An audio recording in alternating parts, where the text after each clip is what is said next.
malam hari ini. Kekuatan Injil, Injil yang memberikan kita kemenangan, memberikan kita keselamatan. Injil dapat berganda sebagai pribadi setelah Papua dalam beberapa tahun yang lalu. Injil yang adalah pribadi Yesus Kristus itu sendiri. Sudah datang dari Yerusalem sampai ke Amerika. Injil dapat berganda sampai rakyat tanah Papua. Bumi yang maha ini. Untuk Bapak Ibu jemaat Tuhan yang saya kasih, mari kita sejenak.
Di maju hari 84 tahun kita bersyukur kepada Tuhan. Dengan apa kita mau balas?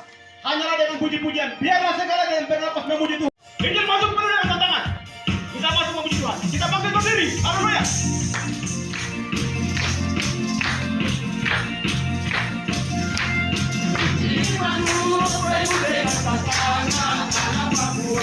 Injil masuk. Injil masuk dengan tantangan.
keluarga Kapresi menyelamatkan kami, dan khususnya dia menerima amanah sebagai seorang hamba Tuhan gereja Kimi yang ada di Merauke.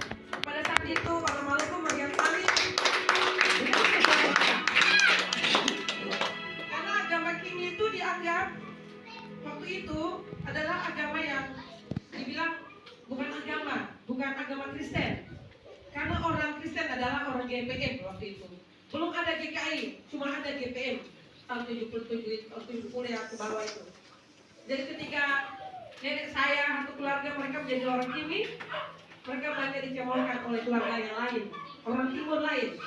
Lalu ketika itu kami hanya 3 keluarga. Saya ingat sekalipun kami belum masuk ini, tapi saya masih ingat waktu saya masih kecil, yaitu Bapak Alola sekeluarga, Bapak Beyai yang kemudian mereka punya gereja sendiri di Rehoboth, dan ini nenek kami Kapresi. Dan puji Tuhan, saya bisa terima kasih untuk gereja Kimi khususnya ibunya, dan kepada Bapak Pendeta almarhum Bapak saya, Bapak Pendeta Robert, yang sudah membawa kami menjadi seorang Kimi sampai hari ini. Terima kasih kepada gereja Kimi. Yang sudah mengamalkan kami dari hal yang gelap.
Memberikan kami tidak takut dan tidak mundur, tetap terus setia melayani Tuhan walaupun cobaan dan tantangan membarengi kehidupan.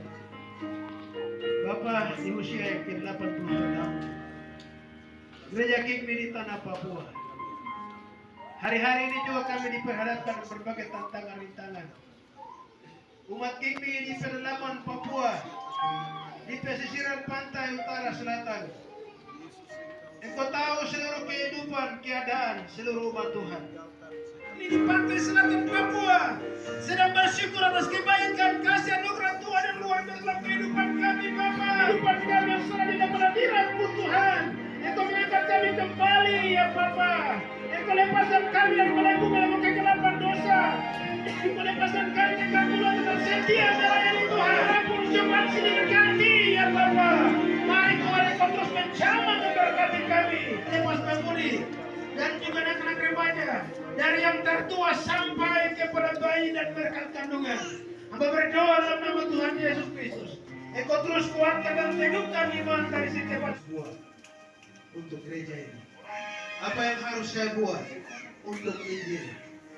Memberikan kami biarlah kebangkitan semangat tinggi dan pepegang yang masih di tanah Papua. Membangkitkan semangat baru dalam kehidupan kami umat-Mu, ya Bapa. Untuk jadi pesisiran pantai selatan di seluruh tanah Papua dan juga terus di seluruh dipermuliakan lewat umat Kingmi di tanah Papua. Bapa yang Kau berkati. Hari ini mungkin ada umat Kingmi di berbagai tempat, di dusun-dusun terpencil yang tidak sempat mengadakan Tuhan. Memberikan support baru bagi seluruh jemaat Tuhan untuk tetap setia bangkit dari ketertinggalan. Mereka di depan bersama Yesus.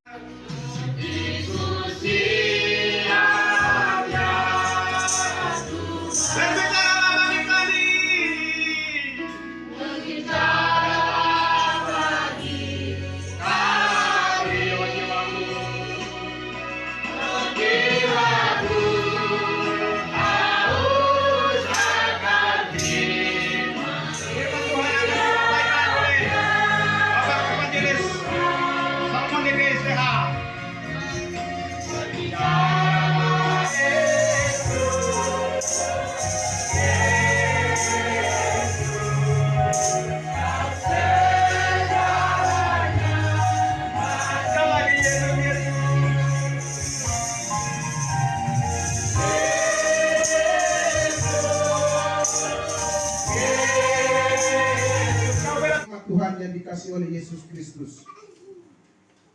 Saya memberitakan Injil, kadang orang bilang itu tugas hamba Tuhan. Amin. Soal memberitakan Injil itu kadang orang bilang itu tugas para evangelis atau gembala pendeta. Tetapi pada momen ini saya mau kasih tahu kepada jemaat Tuhan Merauke bahwa soal memberitakan Injil itu tugas bagi semua orang. Mengapa? Karena tadi ayat yang kita baca di dalam Matius 28 ayat 18, 19 dan 20 tidak bilang kepada para hamba Tuhan, tidak bilang juga kepada para rasul, tidak bilang juga kepada para nabi-nabi, tetapi Tuhan bilang, pergilah, jadikanlah semua bangsa muridku. Berarti semua orang, baik itu bapak, baik itu mama, baik itu saudara, baik itu anak-anak sekolah minggu. Tugas kita untuk memberitakan Injil. Saudara-saudari yang dikasih oleh Yesus Kristus, kapan dan di mana kita harus memberitakan Injil? Karena pada momen ini dibilang bahwa memberitakan Injil bukan hanya di mimbar Tuhan. Saudaraku yang dikasih oleh Yesus harus tahu bahwa harus memberitakan Injil adalah di mana kita berada. di mana kita pergi dalam kondisi apapun, dalam keadaan apapun. Karena apa? Kita sudah diselamatkan oleh Tuhan. Injil Tuhan itu ada pada kita. Bukan hanya di mimbar, bukan saat-saat ibadah, bukan saat-saat sifat tutur kata pembawaan itu sendiri. Oleh sebab itu tema ini mengajak baku ajar kebenaran, baku didik kebenaran, baku kasih tahu tentang Yesus, baku menolong antara satu sama lain, baku doakan antara satu sama lain. Kalau dia salah, kasih tahu antara satu sama lain. Yohanes 1 ayat 14 di sana katakan, firman itu telah menjadi manusia yang berdiam di antara kita, bukan di mana-mana, bukan ada di hamba-hamba Tuhan saja. Menjadi terang di mana kita berada dalam pekerjaan apa saja. Saudaraku yang dikasihi oleh Yesus Kristus, bagaimana supaya menjadi pewarta Injil? Yang pertama adalah Tuhan. Injil itu kekuatan Allah, suara Tuhan yang akan memerdekakan kita, yang akan selamatkan kita. Oleh sebab itu, dalam kehidupan selanjutnya harus hidup di dalam Tuhan, harus hidup di dalam Injil Tuhan. Kalau orang bilang hidup di dalam Tuhan, berarti setia berdoa. 1 Tesalonika 5 ayat 17. Tetaplah berdoa. Ingat Tuhan di dalam doa. Jangan waktunya buang dengan aktivitas lain. Jangan waktunya buang dengan HP. Jangan buang waktunya dengan aktivitas atau kerja-kerja kita pada hari-harinya. Tetap ingat Tuhan dalam aktivitas dengan doa. Karena 1 Tesalonika 5 ayat 17 mengajarkan setiap anak-anak Tuhan yang sudah diselamatkan. Anima kecil. Ibadah berikutnya tidak hanya seperti ini. Pasti ibadah berikutnya banyak orang. Kalau kita ada di dalam Injil Tuhan, tetap berdoa, tetap merenungkan firman, tetap memuji Tuhan, tetap menjauhkan segala jenis dosa. Lalu kita memberitakan Injil. Tuhan bilang apa tadi? Tuhan akan menjaga kita, bahkan upah besar di surga. Melalui hari ulang tahun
injil itu ada di tengah-tengah kami.